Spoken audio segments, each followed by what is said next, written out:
Ji-won Kim stood before the Galactic Council chamber and felt very small. The room was massive, built for beings much larger than humans. Above her, 47 different alien species sat in their designated seats, looking down at her like she was an insect. Some had multiple eyes, others had no eyes at all. A few breathed gases that would kill a human in seconds, so they sat behind transparent barriers. She had been preparing for this moment for 3 years. 20 years ago, humanity had built its first faster-than-light ship. They had expected to find empty space. Instead, they found a galaxy full of life, thousands of species, millions of worlds, and one government that ruled them all, the Galactic Council. At first, the Council had been curious about humans. They sent observers. They asked questions. They traded some basic technology for Earth's art and music. Everything seemed peaceful. Humanity believed they would eventually be invited to join as equals. Ji-won was here to make that happen. Ambassador Kim, a voice boomed through the chamber. It came from Chancellor Crix, a being that looked like a floating jellyfish made of crystal. Its voice was translated into English by the device in her ear. You have requested full membership in the Galactic Council. Present your case. Ji-won took a deep breath. Behind her, Captain Doyun Park of the diplomatic vessel Horizon gave her an encouraging nod. Beside him stood Somin Lee, her cultural advisor who had helped write this speech. Thank you, Chancellor, Ji-won began. Her voice was amplified so every being in the chamber could hear. Humanity comes before you in peace. We know our history is violent. We know we have made mistakes. We have fought wars among ourselves. We have destroyed parts of our own planet. But we have learned. We have grown. She pulled up a holographic display. Images of Earth appeared, rotating slowly. For the last 100 years, Earth has been united. We have no more wars. We have cleaned our oceans and air. We have 11 colony worlds where different cultures live together in peace. We want to bring that same cooperation to the galaxy. There was silence. Then from the highest seat, a voice spoke. It was deep and rough, like stones grinding together. The human speaks pretty words. Ji-won looked up. The speaker was High Arbiter Velnoth of the Threxian Empire. The Threxians were the Council's military power. They looked like enormous armored reptiles standing over 3 meters tall. Velnoth's scales were dark red, almost black. His yellow eyes stared down at her with something that looked like contempt. But words are easy, Velnoth continued. We have studied your species, human. You are aggressive, territorial. You have more weapons per person than any species we have ever encountered. Your entertainment glorifies violence. Your children play games about war. That is our past, Ji-won said firmly. Not our future. Your past is only 100 years behind you, Velnoth replied. Most species in this council have been at peace for thousands of years. You are infants pretending to be adults. Murmurs of agreement rippled through the chamber. Ji-won felt her heart sink but kept her face calm. Chancellor Crix floated forward. The council appreciates humanity's interest. However, we must consider the security of all member species. We propose an alternative to full membership. Ji-won waited. She had a bad feeling about what was coming. Humanity will accept a period of cultural reformation, Crick said. Council observers will be stationed on Earth and all human colonies. They will help guide your development. Your military will be reduced to internal security forces only. Your expansion into new systems will be halted. In 50 years, we will reconsider your application. The words hit Ji-won like a punch. This was not membership. This was occupation. They wanted to control humanity's future, strip away their defenses and stop them from growing. That is not acceptable, she said, trying to keep her voice steady. Velnoth laughed. It was a harsh barking sound. You have no choice, human. Accept our guidance or be declared a hostile species. Trade with the Council will end. Your colonies will be isolated. And if you attempt to expand further, he left the threat hanging in the air. Captain Doyun stepped forward. You are threatening us for asking to join you peacefully. We are protecting the galaxy from a potential danger, Velnoth said coldly. You humans do not understand. Peace is not natural for you. It must be taught. We will teach you. Ji-won looked around the chamber. Some species looked uncomfortable. Others nodded in agreement with Velnoth. A few would not meet her eyes. We came here in good faith, Ji-won said, her voice growing stronger. We followed every protocol. We respected every rule. And you respond with ultimatums and threats? We respond with wisdom, Chancellor Crick said. You have 30 days to accept our terms. We will send observers to Earth to prepare for the transition. This session is concluded. The holographic display of Earth vanished. Ji-won stood there, shaking with anger and helplessness. Somin touched her arm gently. We need to leave, Somin whispered. They walked out of the chamber in silence. Once they were back on the horizon, Doyeon sealed the door and turned to Ji-won. What do we do? He asked. We go home, Ji-won said bitterly. And we tell Earth that diplomacy has failed. Over the next 20 days, things got worse. Human supply ships began disappearing near the border with Threxian space. Colony communications went dark for hours at a time. When Ji-won demanded answers from the council, she received only vague responses. Then Somin found the evidence. Look at this, she said, pulling up encrypted files on her datapad. I hacked into a Threxian military server. They have been sabotaging our ships. They have been jamming our communications. They want to make us look weak and incompetent. Ji-won stared at the data. They are manufacturing a crisis. They want an excuse, Doyeon said grimly. Either we submit, or they will claim we are too unstable to be left alone. On the 28th day, Ji-won requested one final meeting with the council. She stood in the same chamber and presented the evidence of Threxian sabotage. Belnoth did not even look surprised. You accuse us based on stolen data? This proves our point. You are criminals and spies. We are defending ourselves from your attacks, Ji-won shouted. You have 2 days left, Chancellor Crick said calmly. Accept our terms or face isolation. Choose wisely, Ambassador Kim. Ji-won looked at them all. These beings who claimed to value peace but threatened war. These species who talked about wisdom but acted with cruelty. I have a message from Earth's government, she said quietly. Humanity rejects your terms. We will not submit to occupation.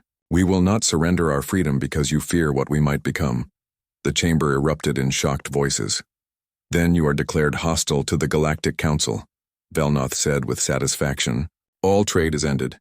All communication is cut, and if any human ship enters Council space, it will be destroyed.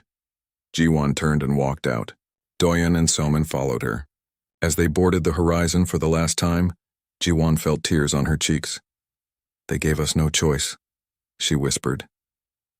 No, Doyeon agreed. They did not. The horizon jumped to faster-than-light speed, leaving the Council territory behind. They did not know it yet, but this was the last time any Council species would see a human ship for 6 months. The silence was about to begin, and in that silence, humanity would prepare its answer. Admiral Minho Choi looked at the holographic star map floating above the command table. Every human world glowed blue. Every Council world glowed red. There were a lot more red dots than blue ones. How long until they attack? Asked Hyejin Yoon. She was the director of Earth's Advanced Weapons Division.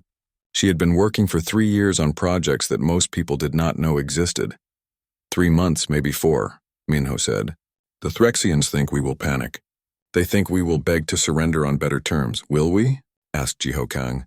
He commanded Earth's Special Operations Forces. He was a short man with calm eyes and quick hands. No, Minho said firmly. We are going silent. Complete communications blackout. Every human world, every station, every ship. If the Council wants to see what we are doing, they will find nothing.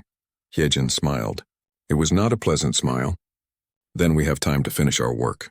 The order went out that same day. Every human colony received the same message. Go dark. No transmissions. No signals. Complete silence. Traders were recalled. Diplomats came home. Scout ships were pulled back to human space, and then nothing. The galaxy waited. Alien traders who usually did business with human colonies found empty space where stations used to be. Some stations were still there but completely silent, like ghost ships. A few brave or foolish merchants tried to dock. They found automated defenses that fired without warning. The Council sent probe ships. The probes crossed into human space and never came back. No wreckage. No distress signals. They simply vanished. What are the humans doing? Chancellor Crix asked at an emergency council meeting. They are hiding, Velnoth said with contempt. Like frightened animals. They know they cannot stand against us, but not everyone was convinced. Ambassador Relna of the Quarath species looked worried. The Quarath were traders and explorers. They knew space better than most.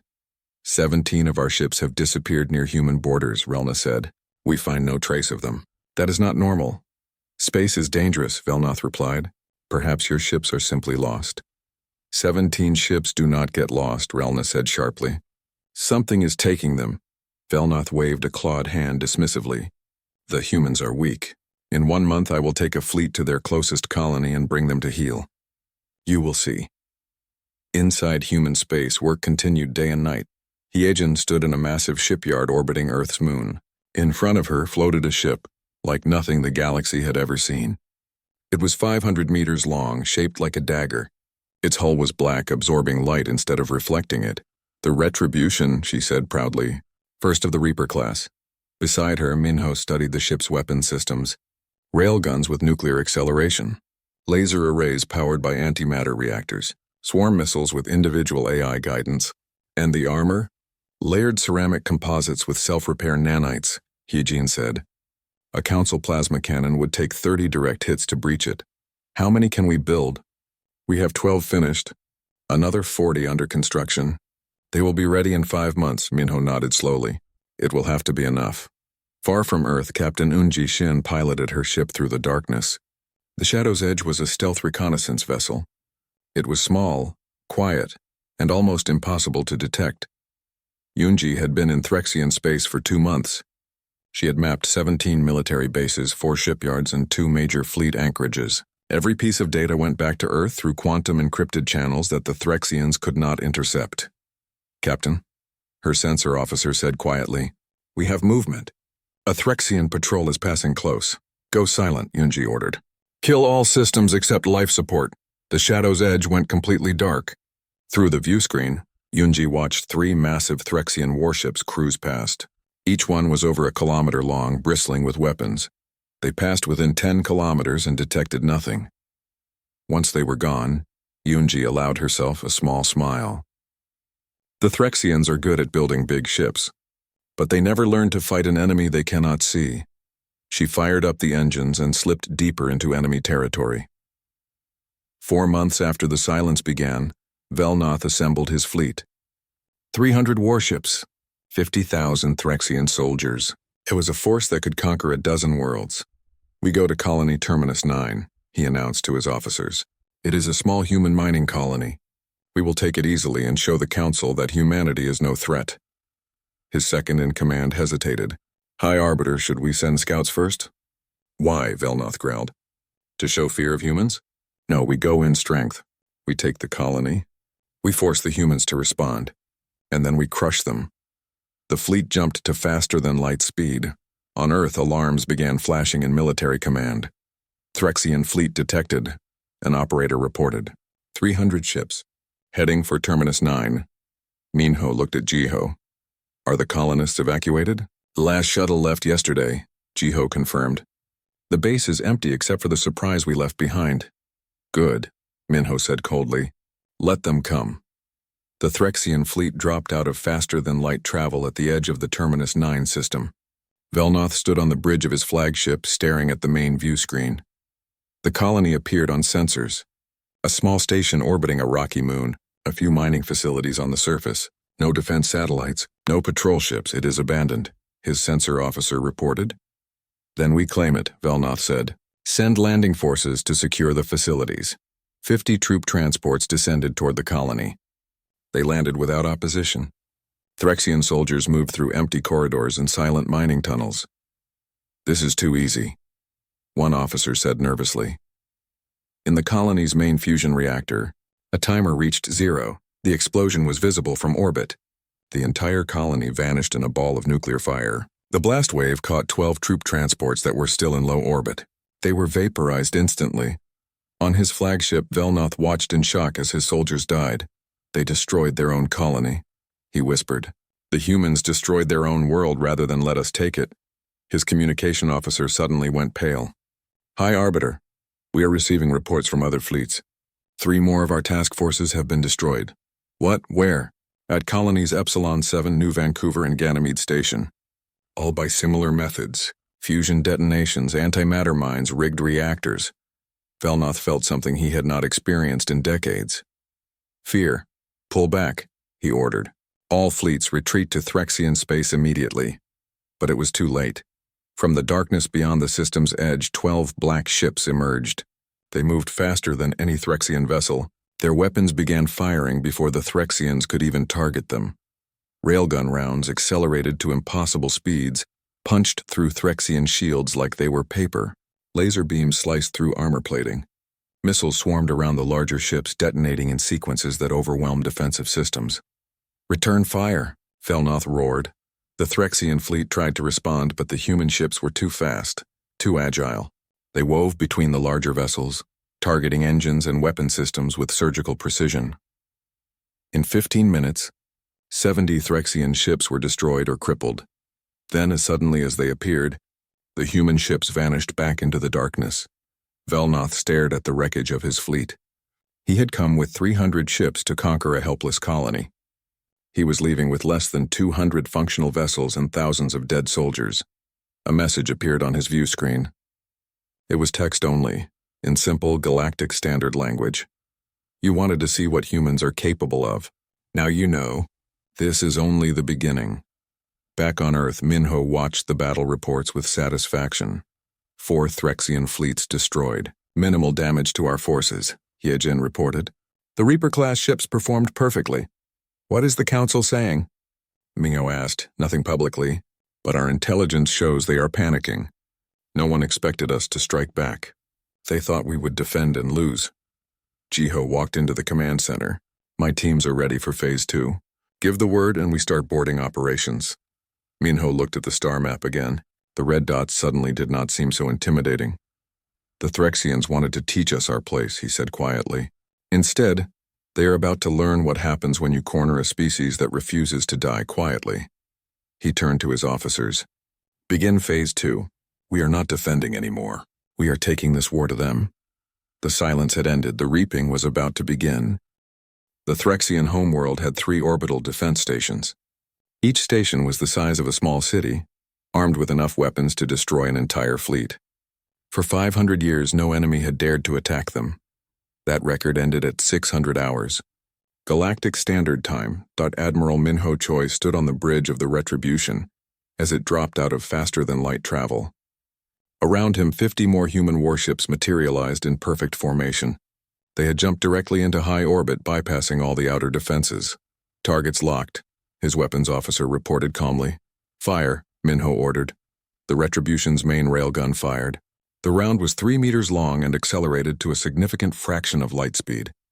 It crossed the distance to the nearest defense station in 4 seconds. The station's shields flickered, then collapsed. The round punched through 12 levels of armor and detonated its nuclear warhead deep inside. The station broke apart like a toy. The other 2 stations tried to return fire, but human ships were already moving. They accelerated at speeds that would kill most alien species with the G-forces alone. Human crews, protected by advanced inertial dampening and genetic enhancements, barely felt the strain. Laser arrays carved through station armor. Missile swarms overwhelmed point defense systems. In 8 minutes, all 3 stations were destroyed or abandoned. On the surface of the Threxian homeworld, alarms screamed across every city. High Arbiter Velnoth stood in his command bunker, staring at tactical displays in disbelief. "How did they get past our sensor nets?" he demanded. "Their ships have some kind of stealth technology," an officer said, his voice shaking. "Our sensors cannot track them until they start firing. Then fire at everything. Saturate the space around the planet." "We cannot, High Arbiter. They are moving too fast. By the time our weapons are locked on, they have already moved." Velnoth slammed his fist on the command table. "Then launch our reserve fleet. Every ship we have." 200 Threxian warships rose from surface bases and orbital docks. They were the home guard, the last defense of their world. They moved to engage the human fleet. Fighter pilot Taejin Han, callsign Reaper 1, led his squadron through the chaos. His fighter was small and fast, armed with plasma cannons and smart missiles. Behind him flew 23 more pilots, the best humanity had trained. "Reaper 1 to all wings," he said over the comm. "Break into attack formations. Target their command ships first." "Copy that, Reaper 1, his wingman replied. "These Threxians are flying like they are in a parade." It was true. The Threxian ships moved in rigid formations, following textbook maneuvers. They were disciplined and professional, but they were also predictable. Human pilots had learned to fly by playing simulation games and competing against each other. They flew with creativity and aggression that no alien pilot could match. Taejun targeted a Threxian cruiser and fired his missiles. The ship's defensive system shot down 2 missiles but missed the third. It slammed into the cruiser's engine section and exploded. The ship began to spin, out of control. All around him, human fighters danced between the much larger Threxian ships. They were like wolves attacking bears, smaller, faster, and working together. "Reaper 1, you have 3 fighters on your tail," his wingman shouted. Taejun grinned and pulled his fighter into a maneuver that would have torn most ships apart. The pursuing Threxian fighters tried to follow. 2 of them could not handle the G-forces and broke off. The third stayed with him but could not get a target lock. Taejun suddenly reversed thrust and fired his retro rockets. His fighter almost stopped in space. The Threxian fighter shot past him. Taejun rotated and fired. The enemy fighter exploded. "Thanks for the warning," he said to his wingman. On the flagship, Minho watched the battle unfold. The Threxian fleet was larger, but size did not matter against superior tactics and technology. "Commander Kang reports boarding teams are ready," his communication officer said. Minho nodded. "Send them in." Jiho Kang stood in the transport ship with 50 Marines. They wore powered armor that made them stronger and faster. Each one carried weapons designed for close combat in confined spaces. "Listen up," Jiho said to his team. "Our target is the Threxian command carrier. We are going to board it, fight through to the command deck, and capture their admiral. No unnecessary killing. If they surrender, we take them prisoner. If they fight, we put them down." "Clear? Clear, sir," the Marines responded. The transport accelerated toward the massive Threxian carrier. Point defense weapons fired at them, but the small ship's armor held. They slammed into the carrier's hull and breaching charges detonated. The Marines poured through the hole. Inside the Threxian ship, chaos erupted. Threxian soldiers were huge and strong, but they had never fought humans in close quarters. Marines moved in teams, using their armor's strength to overpower enemies. They used grenades and breaching shotguns to clear corridors. They moved fast and hit hard. A Threxian soldier charged at Jiho with a plasma rifle. Jiho ducked under the shot, closed the distance, and used his armor's powered fist to punch through the alien's chest plate. The soldier fell. "Keep moving," Jiho ordered. Command deck is 3 levels up. On the surface, Marine Commander Young-Soo Park led a different assault. His target was the Planetary Defense Control Center. If they could capture it, they could shut down all surface-to-space weapons. His Marines dropped from orbit in armored pods. They hit the ground hard outside the facility's main entrance. Threxian guards opened fire immediately. Young-Soo's armor took 3 plasma hits and kept moving. He raised his rifle and returned fire with precision. "The guards fell. Breach the door," he ordered. Explosive charges blew the entrance open. Marines rushed inside, weapons ready. They fought through 3 levels of security, each one more desperate than the last. The Threxians were defending their home world. They fought bravely. But bravery was not enough against superior training and equipment. Young-Soo reached the command center and kicked down the door. Inside, a Threxian general stood with his officers, preparing to destroy the computers rather than let them be captured. "Stop," Young-Soo ordered, his rifle aimed at the general. The general looked at him with hatred but slowly raised his hands. 20 minutes later, the defense grid went offline. Young-Soo activated the communication system and broadcast a message across the entire planet. "People of Threxia," he said in translated galactic standard, "your defense stations are destroyed. Your fleet is defeated. Your defense grid is offline. We came to your world the same way you came to ours, with force. But we are not here to conquer you. We are here to end this war." He paused, then continued. "Your leaders told you that humans were weak, that we would submit or be destroyed.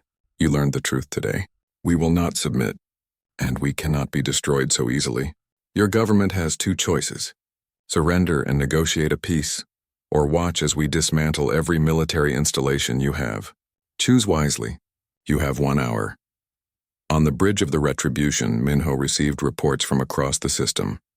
All 3 defense stations destroyed. Threxian fleet at 40% combat effectiveness. Commander Kang has captured the carrier and its admiral. Commander Park has taken the defense control center.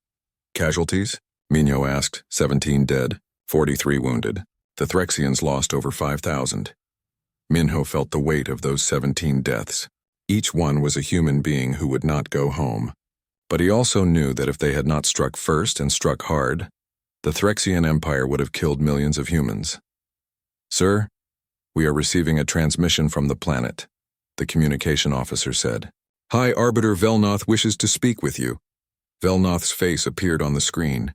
He looked old and defeated. "You have won, human," he said bitterly. "What are your terms?" "Unconditional surrender," Minho said without hesitation. "Your military will stand down immediately.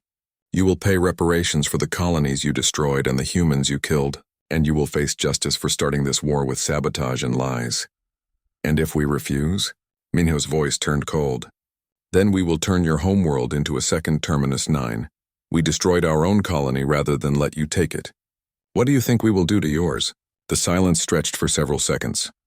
"We surrender," Velnoth finally said. "The Threxian Empire surrenders." The message spread across the galaxy within hours. The Threxian Empire, the Council's greatest military power, had been defeated in less than a month. And humanity had not just defended themselves. They had gone on the attack and won decisively. But the war was not over. As Minho stood on the bridge, another message came through. This one was from Earth's Intelligence Division. "Admiral, we are receiving reports that 6 Council species are forming a military alliance. They call themselves the Alliance of Sentient Protection. They are gathering a fleet to stop humanity's advance." Minho looked at the star map. Red dots were gathering in several locations. Thousands of ships. "How long until they are ready to attack?" 2 weeks, sir. "Maybe 3. Minho nodded slowly. The Threxians had been the first lesson. Now the rest of the galaxy needed to learn the same truth. Humanity had tried peace. The galaxy had chosen war. Now humanity would show them what war with humans really meant. "Send word to Earth," he said. "We need every ship we can spare. The real fight is about to begin." Across human space, more Reaper-class ships were being built. Ambassador Jiwon Kim returned to the Galactic Council chambers, but everything was different now. She wore a military uniform instead of diplomatic robes. Behind her walked 4 armed Marines. And hovering in orbit above the Council world were 20 human warships. She was not here to ask for anything. She was here to present evidence. Chancellor Crix floated in the center of the chamber, looking nervous. The Council had shrunk. Many species had chosen to remain neutral rather than take sides in this war. Only 31 species remained. "Ambassador Kim," Crix began carefully, "the Council is pleased that you have chosen to—" "I am not here for pleasantries," Jiwon interrupted. Her voice was cold and sharp. "I am here to show you all something important." She activated her datapad. Holographic displays filled the chamber, showing files, communications, and video evidence. For the past 3 years, even before we requested Council membership, the Threxian Empire was planning to subjugate humanity. These are their own military documents. They show plans to attack our colonies, sabotage our ships, and force us into submission. The displays shifted, showing more evidence. But they were not working alone. 6 other Council species provided intelligence, resources, and support. The Quarith gave them maps of our trade routes. The Velnar provided stealth technology. The Carathians supplied weapons. Shocked voices erupted across the chamber. Some species protested. Others stayed silent. "You are lying," shouted Ambassador Velcor of the Velnar. "This is human propaganda." "These are your own encrypted communications," Jiwon said, her voice cutting through the noise. "Stolen by our intelligence operatives. Every document is verified and authentic." She turned to face the entire Council. "You did not reject humanity because we were violent. You rejected us because we were competition. You feared what we might become, so you tried to destroy us before we became strong." Seyoung Bae, Director of Human Intelligence, appeared on another holographic screen. She was broadcasting from Earth. "We have more evidence," Seyoung said calmly. "Evidence that shows the Council was planning to eliminate humanity, even if we had accepted your terms. The Cultural Reformation was designed to fail. You would have used our resistance as justification for military intervention." The chamber fell silent. "This Council was never about peace," Jiwon said bitterly. "It was about control. And when we refused to be controlled, you tried to crush us." She turned to leave, then stopped. 6 species have formed the Alliance of Sentient Protection. They claim they want to stop human aggression, but we know the truth. They want to finish what the Threxians started. So let me be clear. Any species that attacks humanity or our allies will face the same fate as the Threxian Empire. We will not ask for mercy. We will not beg for peace. We will fight until we win or until we die. Those are the only two options you have given us. She walked out. The council chamber erupted in chaos. Far from the council world, diplomat Hyunwoo Nam worked in secret. He had been a junior ambassador during the first failed negotiations. Now he had a different mission. He sat in a small room on a neutral space station across from Ambassador Relna of the Quarith. Relna looked tired and worried. Your people made a mistake, Hyunwoo said quietly. You helped the Threxians because you thought we were weak. We were afraid, Relna admitted. The galaxy has been stable for so long. Humanity represents change. Change is dangerous. Change is inevitable, Hyunwoo replied. But we do not have to be enemies. The Quarith are traders and explorers. You do not want this war. It is bad for business and dangerous for your ships. Relna nodded slowly. What are you proposing? Neutrality.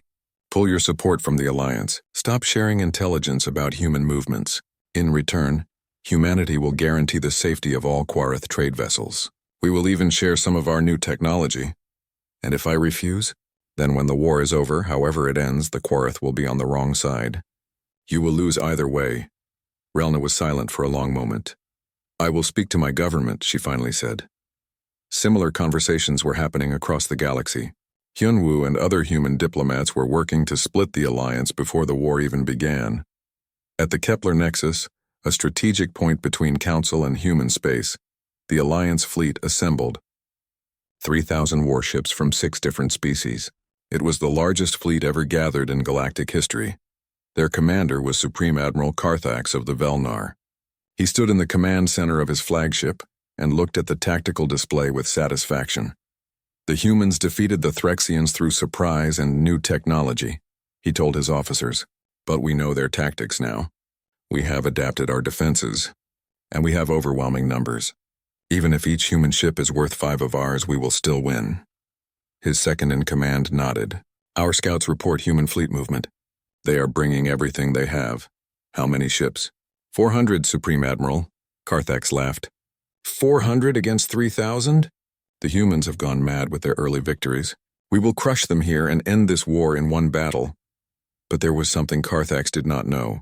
3 species in his alliance were already having doubts. The human fleet arrived at Kepler Nexus 12 hours before the planned engagement. Admiral Minho stood on the bridge of the Retribution and studied the enemy positions. They are grouped too close together, he observed.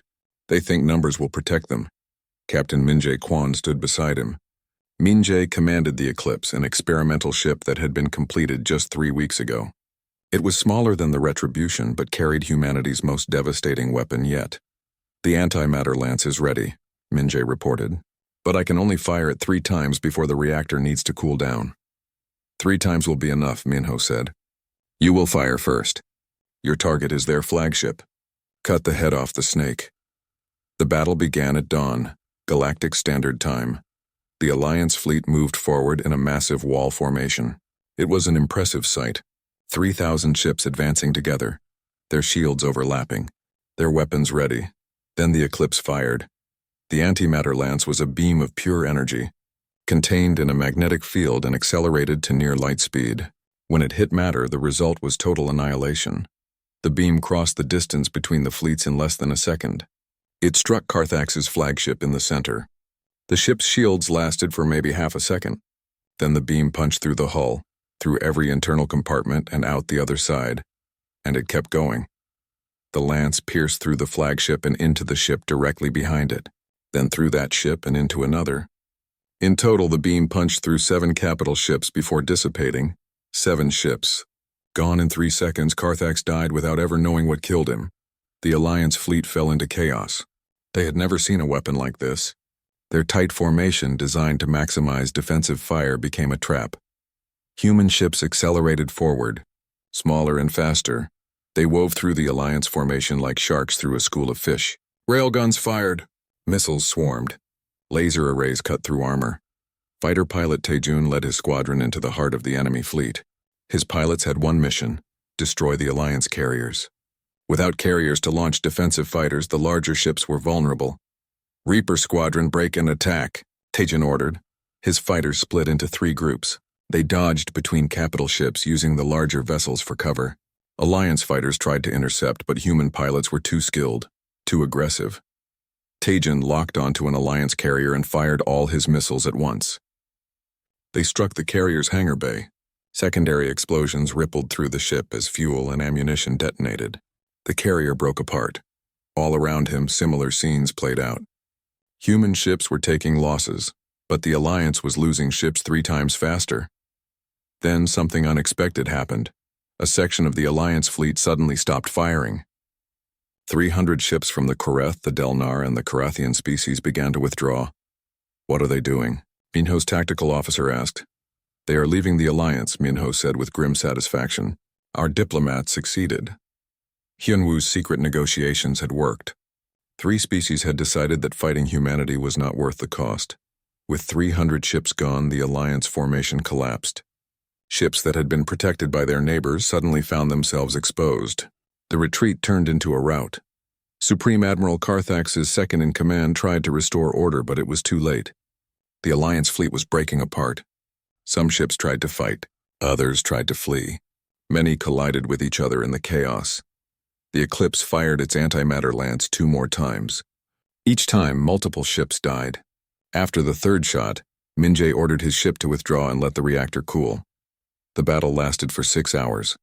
When it ended, over 2,000 Alliance ships were destroyed or captured. 400 fled to their home systems.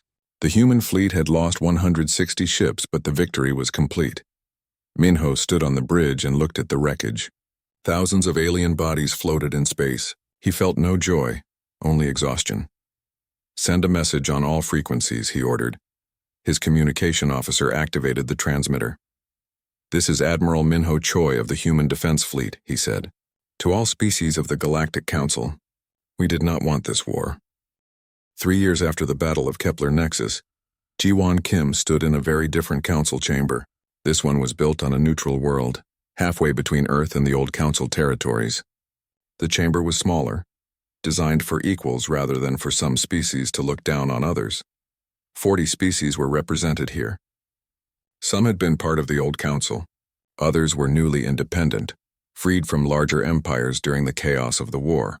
And at the center table, with equal voting power, sat the human delegation. "The vote is called," Chancellor Vorn announced.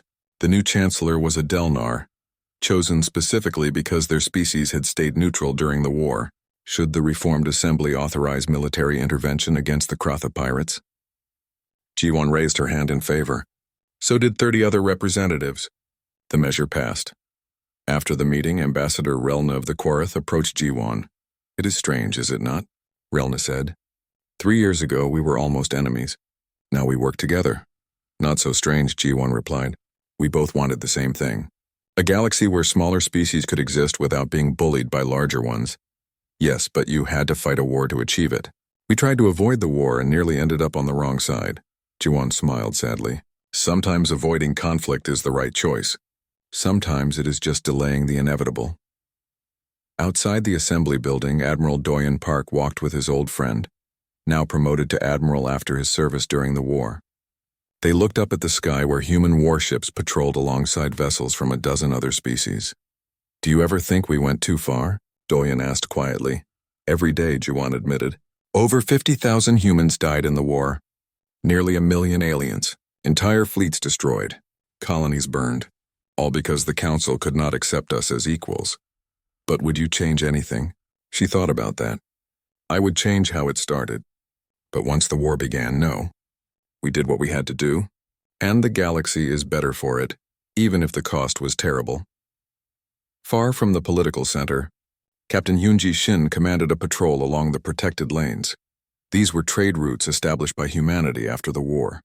Human warships guaranteed safe passage to any merchant vessel, regardless of species. "Captain, we have a distress signal," her sensor officer reported. "It is a Velnar cargo ship." They report engine failure. The Velnar. During the war, they had been enemies. Their Supreme Admiral had commanded the Alliance fleet at Kepler Nexus. "Set course to intercept," Yoonji ordered without hesitation. "Prepare engineering teams." When they arrived, the Velnar captain appeared on the view screen. He looked nervous. "Human vessel," he began cautiously. We did not expect help from your kind. The war is over, Yunji said simply. You have engine trouble? Yes, our main drive has failed. We are drifting. We will send repair teams. They will have you moving again in a few hours. The Velnar captain blinked in surprise. You would help us? Even after everything? That is what the protected lanes mean, Yunji said. Anyone who travels them is under human protection. It does not matter what happened before. Later, after the repairs were finished and the Velnar ship was on its way, her first officer spoke up. That felt good, he said. Helping instead of fighting. Yes, Yunji agreed. But we must stay ready. The galaxy is not entirely peaceful yet. On Earth, Director Hyejin Yoon walked through the military research facility. Construction of new warships had slowed but not stopped. The threat of war still existed, but now she was working on different projects too. Medical technology, environmental restoration systems, faster-than-light communications that could connect the entire galaxy. How is the new engine design? Asked her assistant. Good. If it works, we can reduce travel time between systems by 40%. We will share the technology with the assembly. Share it? Not keep it secret? Hyejin smiled. We won the war. We proved we cannot be beaten through military force. Now we need to prove we can be trusted as leaders. That means sharing, not hoarding. In the former Threxian Empire, now broken into 7 smaller nations, reconstruction continued. Commander Youngsu Park had been assigned to oversee the demilitarization and rebuilding. He walked through a Threxian city with his guide, a young Threxian named Kelos who had lost family in the war. Your people destroyed much, Kelos said bitterly. But you also help us rebuild. I do not understand humans. We did not want to destroy anything, Youngsu replied. We wanted peace. When we could not have peace, we fought for survival. Now that the war is over, we want to help build a better galaxy. Even for those who were your enemies, especially for them. If we leave you in ruins, you will hate us forever and eventually try to fight again. If we help you rebuild into something better, maybe someday we can be friends. Kelos thought about this. Perhaps. But it will take time. We have time, Youngsu said. Cultural advisor Somin Lee had a different mission. She traveled to former enemy worlds, teaching about human culture and learning about alien societies. Understanding, she believed, was the only way to prevent future wars. On a Carathian colony world, she gave a lecture to students. Why did humans fight so hard? One student asked. Other species have surrendered when facing impossible odds. Because of our history, Somin explained. Humans have faced extinction many times. Ice ages, diseases, wars. Each time we survived by refusing to give up. That stubbornness is in our nature. Some call it bravery. Some call it madness, but it is who we are. And now that you have won, what will you do with that nature? Somin smiled. That is the question humanity asks itself every day. We have proven we can destroy. Now we must prove we can create. On the edge of human space, Captain Min Ji-Kwan commanded the Eclipse on a different kind of mission. The ship's powerful sensors had detected something unusual in deep space. What are we looking at? Min Jae asked. Unknown vessels, the sensor officer replied. They are not council designs. Not human. Not anything in our database. Can you get a closer scan? Trying. Captain, there are hundreds of them. Maybe thousands. And they are heading toward inhabited space. Min Jae felt a chill run down his spine. Send a priority message to Earth and to Assembly headquarters. We may have a new problem. At the Reformed Assembly, emergency meetings were called. Representatives from 40 species gathered to review the data. These ships are unlike anything we have encountered, Admiral Minho reported. He had been promoted to Supreme Commander of the Assembly Defense Forces. They do not respond to communication. They do not stop. They simply move forward, consuming resources from every system they pass through. A hive mind? Someone asked, possibly. Or just a species with no interest in communication? Chancellor Vorn looked at the assembled representatives. This is why we formed the Reformed Assembly. Alone, each of our species would be helpless against this threat. Together, we have a chance. We need a unified fleet, Min Jae said. Ships from every species working together. Ambassador Relna stood. The Quarith will contribute 50 vessels. The Delnar will send 30, another representative said. One by one, species pledged ships. Even the fragmented Threxian nations offered vessels. Finally, Jiwan stood. Humanity will contribute 200 ships, and we will share all our military technology with the assembly forces. No more secrets. If we are going to fight together, we need to trust each other. The motion passed unanimously. On the station Accord, Commander Sun Wu-Jang prepared for the largest military operation since the war ended. The station had been built as a symbol of cooperation. Now it would serve as the staging ground for the defense of the galaxy. Ships arrived from dozens of worlds. Human Reaper-class vessels flew in formation with Quarith cruisers and Delnar destroyers. Threxian pilots trained alongside humans who had once been enemies. Sun Wu watched the coordination with satisfaction. 3 years ago, half these species were trying to kill each other. Now they work together. Think it will be enough? Asked his second-in-command. It has to be. The alternative is letting this new threat destroy everything we have built. The combined fleet jumped to intercept the unknown vessels. Admiral Doyen commanded from his flagship, with officers from 6 different species on his bridge crew. When they encountered the enemy, they found ships that were organic, almost alive. The vessels moved like a swarm with perfect coordination. All ships engage, Doyen ordered. The battle was unlike anything they had faced before. The hive ships were tough and numerous, but the assembly fleet had advantages. Human technology combined with alien innovation, tactical doctrines from dozens of military traditions, and most importantly, the determination to defend their homes together. Fighter pilot Tajin led a mixed squadron of human, Quarith, and even Threxian pilots. They flew in perfect coordination, each species contributing their strengths. Reaper 1 to all wings, Tajin said. Remember your training. We are not separate species right now. We are one fleet, one purpose. The battle lasted for days. The assembly fleet lost ships, but they adapted and learned. Human Marines fought alongside Threxian soldiers in boarding actions. Quarith engineers repaired damaged vessels from multiple species. Slowly, the tide turned. The hive ships, for all their coordination, could not match the creativity and adaptability of the assembly forces. When the last hive ship was destroyed, Doyen sat back in his command chair, exhausted but relieved.